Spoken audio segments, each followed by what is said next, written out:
ناظرین کرام، عید کا دن خوشی اور مسرت کا ہوتا ہے، لیکن جیسے جیسے عید کے دن نزدیک آتے ہیں مردے کیوں روتے ہیں اور یہ دعا کرتے ہیں کہ کاش کبھی عید نہ آئے۔ ہم لوگ تو عید کی خوشی منا رہے ہوتے ہیں، لیکن مردے عید آنے کا غم مناتے ہیں۔ کچھ مردے ایسے ہیں جو عید کے آنے پر بہت دکھ میں آ جاتے ہیں اور بہت بڑی مصیبت ان پر آنے والی ہوتی ہے۔ اس وجہ سے وہ لوگ بہت پریشان ہوتے ہیں۔ آپ صلی اللہ علیہ وآلہ وسلم نے ارشاد فرمایا، اگر کوئی شخص رمضان کے مہینے میں انتقال کرتا ہے تو اس کے اوپر عذاب نہیں ہوتا اور قبر میں اس سے سوال و جواب نہیں کیا جاتا، چاہے وہ کتنا بھی گناہ گار بندہ کیوں نہ ہو۔ رمضان میں اس کا انتقال ہو جائے تو رمضان کے مہینے کی برکت اس کو یہ ملتی ہے کہ رمضان بھر نہ اس سے سوال و جواب ہوتے ہیں اور نہ ہی رمضان بھر اس پر عذاب نافذ کیا جاتا ہے۔ اور جیسا کہ حدیث پاک کا مفہوم ہے کہ قبر کے اندر مردے کے لیے جہنم کی کھڑکی کو کھول دیا جاتا ہے اور مردہ قبر کے اندر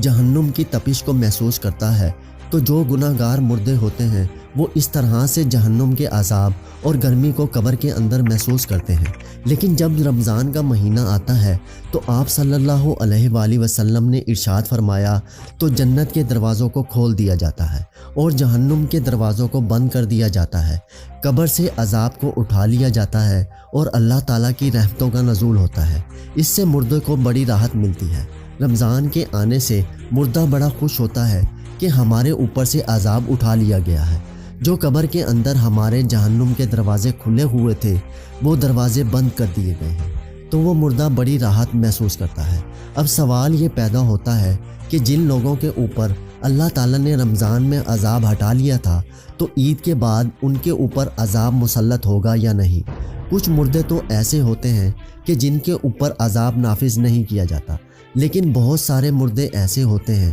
جن کے اوپر عید کے دن ہی جیسے رمضان کا مہینہ ختم ہوتا ہے فوراً ہی عذاب شروع ہو جاتا ہے، جیسے پورا سال وہ لوگ قبر میں سزا اور عذاب بھگت رہے تھے، عذاب میں وہ لوگ پھر ملوث اور گرفتار ہو جاتے ہیں۔ بعض علماء فرماتے ہیں کہ جب کوئی انسان رمضان کے مہینے میں انتقال کرتا ہے اور اس سے قبر میں سوال و جواب نہیں ہوتے اور جب ایک مرتبہ کسی پر سے اللہ تعالیٰ عذاب اٹھا لے تو پھر دوبارہ ان پر عذاب نازل نہیں کرتا، بشرطے کہ اس کے لیے کوئی ایصال ثواب کر رہا ہو یا مغفرت کی دعا کر رہا ہو۔ ہر مردے کو اس کے اعمال کے مطابق سزا دی جاتی ہے۔ جو نیک ہوں، جن کو اللہ تعالیٰ نے کافی کر دیا کہ ان کو 2، 4 یا 6 مہینے سزا ہو گئی، بس اب رمضان کے گزرنے کے بعد دوبارہ ان پر عذاب نہیں ہوگا۔ لیکن اگر کوئی بہت زیادہ گناہ گار ہے، مثلاً کوئی ایسا بندہ جس کا اسلام سے کوئی تعلق نہیں ہے، جو اسلام کو جانتے ہوئے بھی اسلام کو مانتا نہیں تھا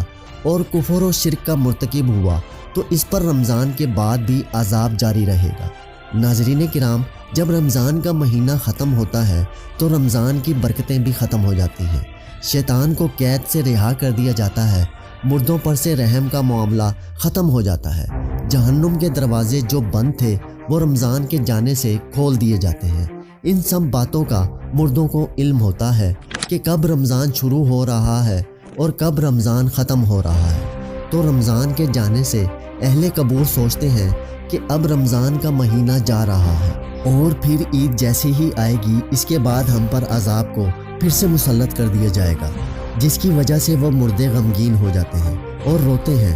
رمضان بھر تو مرحومین کی عید ہوتی ہے کہ ان پر عذاب نہیں ہوتا۔ ہم لوگ رمضان کے آخری عشرے میں جب اپنی مغفرت کی دعائیں اللہ رب العالمین سے کرتے ہیں تو پھر ہمیں اپنے مرحومین کے لیے بھی زیادہ سے زیادہ ایصال ثواب کرنا چاہیے، اور صرف اپنے مرحومین کے لیے نہیں بلکہ تمام امت مسلمہ کے لیے مغفرت کی دعا کرنی چاہیے۔ اللہ تبارک و تعالیٰ سے دعا ہے کہ اللہ تعالیٰ ہم سب کو گناہوں سے بچنے اور نیکیوں میں اضافے کی توفیق عطا فرمائے۔ رب ذوالجلال ہم سب کو عمل کی توفیق اور ہمت عطا فرمائے، آمین بجانب النبی الکریم۔ اور آخر میں ویڈیو دیکھنے والوں سے ایک گزارش ہے کہ میرے اس یوٹیوب چینل کو سبسکرائب کریں اور بیل آئیکن کو پریس کریں تاکہ آپ کو ہماری ہر نئی آنے والی ویڈیو کا نوٹیفیکیشن بر وقت مل سکے، اور ویڈیو کو لائک کریں اور اپنے دوستوں کے ساتھ ضرور شیئر کریں۔